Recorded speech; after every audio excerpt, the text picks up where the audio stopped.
It's the Black Real Estate Dialogue. Tune in. Tune in. Tune in. Tune in. All right, everybody. Well, first, man, I just want to thank everyone for, just being here tonight, also for bringing me on. What I'm going to do is share my screen so that I can actually bring up the presentation. And what we're going to talk about today is, the fundamentals to buying land. So, guys, what I look for when finding land is one of the big things, and you don't have to look for this first one. This is just one that I found you can get a lot of lower value land that's got a lot of high upside, is unincorporated cities. And we'll talk about what an unincorporated city is later. The other thing that I look for is, does the city have residential and commercial development? So I want to see that, is it a city that's mostly populated by land and not really a lot of, houses, retail, banks, and different things like that? Is it mostly just farmland? Which, if it is, there's nothing wrong with that. That just means that's going to be a longer play. The other thing I look for is there presence of big box retailers? So big box retailers are going to be things like your Home Depots, Kroger's, Trader Joe's, Dollar General, Circle K, or Racetrack. I know a lot of cities have different grocery stores, so some of these you guys might be like, what are those? But at least you guys all know Home Depot and Lowe's. But some places you want to look for those big box retailers, because big box retailers, you're not going to see a lot of them in smaller rural cities. You're going to see them in cities that have, some type of, consistent growth. And if you do see them in a smaller city, that means that there's something that's potentially going to come, because you're not going to hardly see a Home Depot in a small city that doesn't have a lot of development. That's why Home Depots go to a lot of cities, especially ones that are up and coming, because they want to be something that's there for builders, contractors, and so many things. As development is going on, being able to give them that convenience to go and get it. The other thing I like to look for is, does it have power at the street?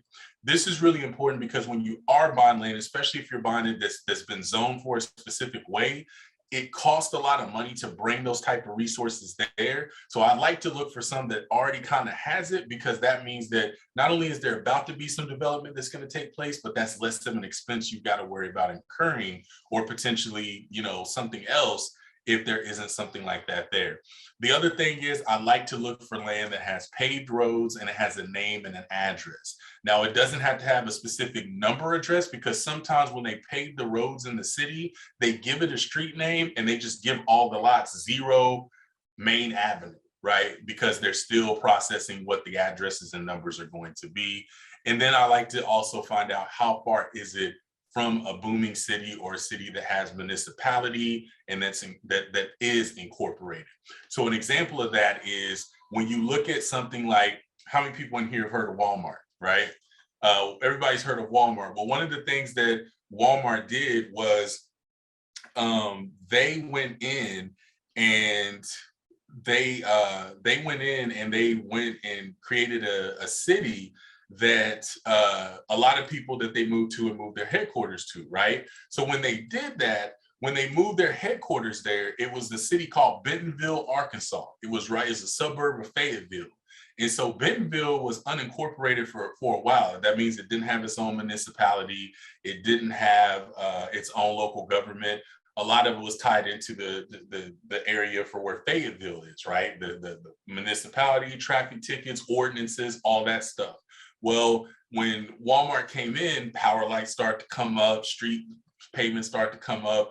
Of course, the first store was there. Eventually, it turned into a museum of sorts, and they just started building it up. And now that's one of the fastest growing cities, highly populated, and literally it's not rural like it used to be. I actually spoke at a conference there last summer with another real estate titan as well. So the thing is that that's why I look for things like that, because like I said, the booming city close to it was Fayetteville, which is literally maybe 10 to 15 miles from Fayetteville, maybe, maybe a little bit less, but there's a big school there, University of Arkansas. There's a lot of, craft foods and so many other large corporations that are in Fayetteville. And Walmart in Bentonville, which is where it's at, literally just made it that much more sweeter. So those are the things that I look for when finding land. Now let's talk about what unincorporated cities are. What unincorporated cities are, guys, like what we just talked about, is they're towns. They're normally small. They usually have populations of less than 100,000, even though we're starting to see some larger unincorporated cities because these cities are growing faster before they can actually become incorporated. But some of these are usually rural, but what that means is they don't have a local government. So your mayor, your city council, traffic tickets, utilities, all that's paid to another county that just governs that city until it reaches a certain size, or they feel that, okay, our city is busting at the seams, we need to build more schools and we need to do more stuff. So they expand and they say, okay, this city is the closest city to us that has enough, square mileage of resources that we can put some more schools, banks, and different things like that, and we can incorporate it to where it can have its own governing body and be able to do that. So whenever the reason I like to find the unincorporated cities is because when that happens, usually your taxes sometimes can be a little lower. You don't have as many ordinances in that city, which means that you could be grandfathered in on a lot of different things. And most importantly, the cost for those pieces of land are really low because there's nothing going on there, right? But what happens is whenever they have these meetings and they eventually decide to incorporate those cities or bring schools or just start to do some development there, the price of the land slowly starts to creep up. And once they start to zone those lands, like a lot of the lands I look for are residential ones, right? Because those go up the fastest. So when they start to zone those lands, they put residential and they put them near schools and different things like that, which is how they zone the districts. Now your land's just going to keep creeping up, because when new schools are put into cities, they get higher ratings because most people think, okay, they're going to get the best teachers, they're going to get the best resources because it's brand new. And a lot of people, now it becomes a more desirable area. So I know that was a lot to digest, but that's what an unincorporated city is, or unincorporated county, so to speak. And that's one of the reasons that I really like them. But again, I'm going to say this again. If you find a good deal on land, don't stress if it's not an incorporated city. If it's a good deal, it's a good deal. But my thing is, that's why I prefer an unincorporated city, because the upside makes it even bigger. So now we're going to get to the part that everybody wants: how to find unincorporated cities. So here's what I would recommend you do. Step one, you're going to go to google.com, right? We all love Uncle Google. And then what you're going to do is you're going to search for state counties by population. So I usually start and work my way in of what I like to call the big four, which is Florida, New York, Washington, and then you could go down into like Southern California, Arizona, things like that. Why do I do that? Because they're near the water.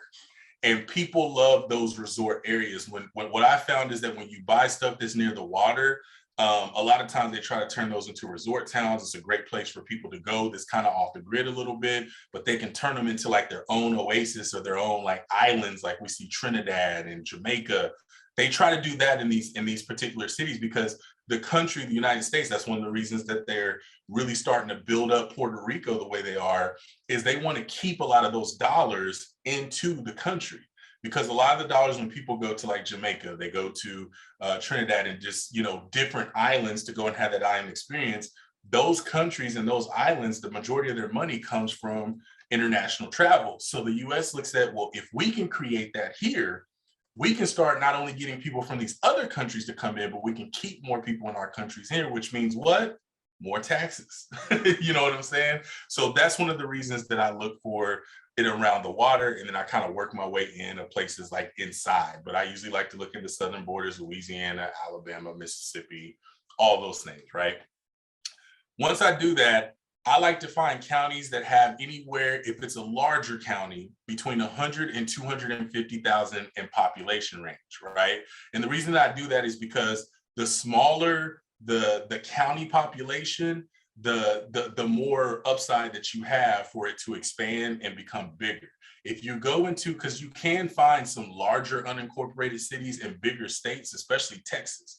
Harris County has one of the biggest metropolitan counties in the country. It's Houston, but they still have a lot of unincorporated cities, but you're still going to pay a premium because it's still tied to Houston versus, if we think of Peoria County, right? It's crazy. I know all these counties. I've never even been to Peoria or Illinois, but that's a county in Illinois. It's kind of medium, 100,000 or, a couple 100,000 or so population.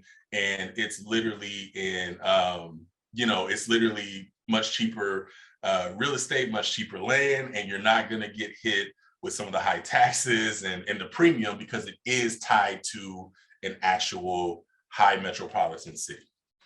And so once you actually find the counties, what you want to do is make a list of the counties that fit that criteria. So everything that fits that, 100,000 to 250,000. And I like to say, as long as it's less than maybe, if it's around 1 million population at the top, I like to keep it around 100 to 250. Now, if you start to get where the bigger county is like 250,000, then of course you can bring that down to like 25 to 50. Right? Because some cities and states, they don't have as much populations as other ones. So you may find a city or state that literally has the biggest population is right at the top. And obviously we don't want that. The next thing is search for an unincorporated city in those counties. So what I would do is search, and we're going to go and take a little trip to Google here in a minute so I can give you guys a tour of how to do it. But basically, I'll look for, let's say, Harris County. I'll search for unincorporated cities in Harris County. I'll Google that. Then I'll click on the link that it usually comes up at the top for all cities that I've looked at. And it'll show you a list of all the counties, their population, what cities are in there, and all that stuff. And that's how I find it so I can get it into my buy box. And then we go over to auntZillow.com. And we search that county to see if it's a high population of land available. And that's when the fun part starts. So guys, that's how you find it. Hi everyone, Sam here from the Black Real Estate Dialogue. Make sure to hit that notification bell and that subscribe button and to visit us at blackrealestatedialogue.com.